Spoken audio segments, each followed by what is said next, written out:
No!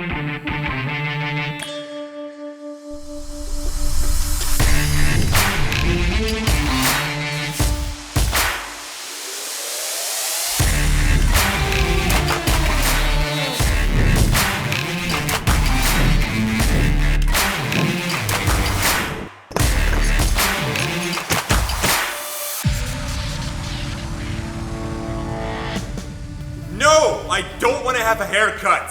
I like long hair. Damn it! Well, I'm definitely not gonna cut my beard.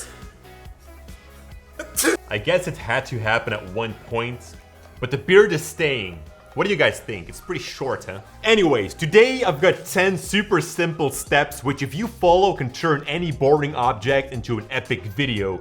Just like the stupid chair you saw in the beginning. So, step 1, think about your background. I went for a soft blue paper roll because it felt like together with the chair, it gave this IKEA retro look. So make sure that your background makes sense. Also, having blue or teal colors in the background usually work very well as it pops out your subject. It doesn't have to be an entire blue background like I have, but some of those blue tints is definitely nice to have. Unless your boring object is blue, of course. Then I would go for something different. Step 2, lighting, and I'm going to make some more videos about this very soon, but one simple rule that always works is backlight. I had set up a hard top backlight, a hard light from the side, and a soft fill light from the front, but I rarely use that softbox. I would look at each shot individual and see if I needed the top light or the side light. These are all aperture lights, so together with a remote, I was easily able to turn them on and off. Step 3, time to start with the shots. Open with something mysterious, extreme close-ups, shoot out of focus, silhouettes.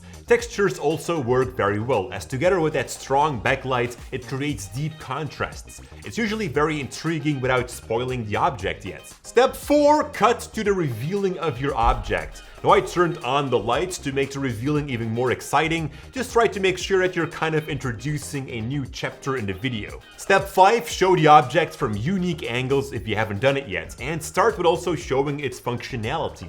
And since I found sitting on the chair too obvious, I simply chose to let it turn around. So I built it up that the chair would tilt and then start rotating. And by the way, all of it was shot handheld or on a tripod. I was able to do everything myself. And if you can, it's also best to shoot in a sequence. That way you can pay attention to movement and create natural transitions. Step 6, finish the video with a creative touch. Don't just cut to a long shot, but let something happen or introduce something new. I did a couple of things, like showing the studio environment with all the lights, which is that something new. And then I turned off the lights in a sequence, which was that final touch. So if you work with these tips, you already have a more exciting story. But to tip it off, there's also going to be some post-production work. So load everything into Adobe Premiere Pro. And while we wait for that to happen, let's talk about today's sponsor, Storyblocks Video. Now by now you should already know what Storyblocks is, but there seem to be a couple of guys who still haven't checked it out. So here I go again. Storyblocks Video is an incredible library packed with tons of 4K high quality stock clips like aerials, you got nature, animals, people, machinery, and so much more.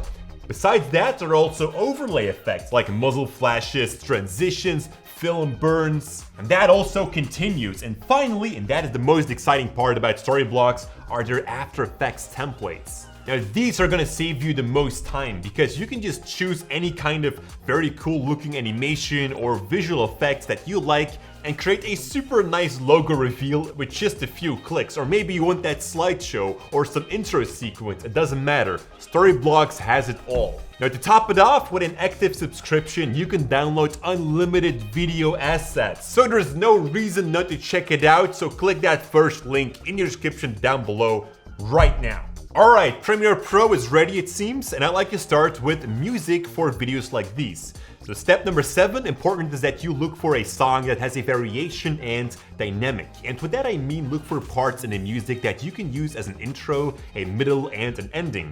Beat drops are great, build-ups, silent parts. These are all dynamic elements that will make it easier for you to edit with. So don't just slap some background elevator music on your edits. For the chair video, I actually started with editing the music in my timeline, and then I would add the shots to it. Step 8. Edit your shots to the music. Use beat drops to add a hard cut or ramp the speed together with the buildup of the music. After the reveal, the music tempo increased, and so did I with the cut of the video and time remapping. Step 9. Add fun visuals to the edit. I created some simple transitions like the typical mask wipe. Basically, you have one shot where your object wipes over the frame. Add a mask next to that object and animate it so that it follows that path. Feather that a bunch and then place a new clip underneath that one. And if both shots go into the same direction, you get a very smooth transition. But also time remapping itself can be a great transition. Speed up the last part of clip A and then speed up the first part of clip B to connect them together. And finally, I also added some lens flares which I simply downloaded from Storyblocks. Now these are very subtle lens flares as I didn't want it to look cheap. You can also experiment with animations, film burns or other visuals. Just be careful that you're not going to overdo it. So the same goes with motion animations. I created one rotation zoom animation after the reveal shot, and that was to better match it with the following shot. But that was the only time that I did it. And I think one golden rule to follow is to always ask yourself, why am I doing this? If you can't find a good reason, then don't. And that brings us to the last step, and that is sound design, which is gonna add a whole lot more body to your video. And even though your object might not produce sounds, things like swooshes is already great. Whenever you do a fast transition or your object wipes through the frame, add a gentle swoosh sound. We always use Storyblocks Audio for that, but there are various libraries out there. Freesound.org is a free library. Just pay attention to the license as you're not allowed to use everything for commercial purposes. Now with swoosh sounds, I often tend to stretch those audio clips to get a different pitch and make sure that they aren't too loud. Remember that subtle effects usually work best. Impacts or hits are also great sound effects for if you let your object drop or move around. Basically any contact sounds. And if you follow all of these steps, you get the following video.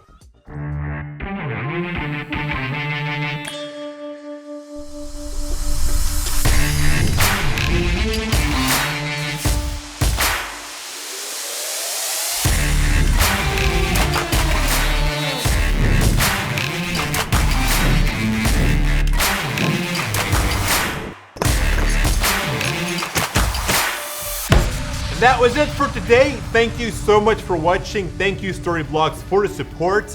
And as always, stay creative.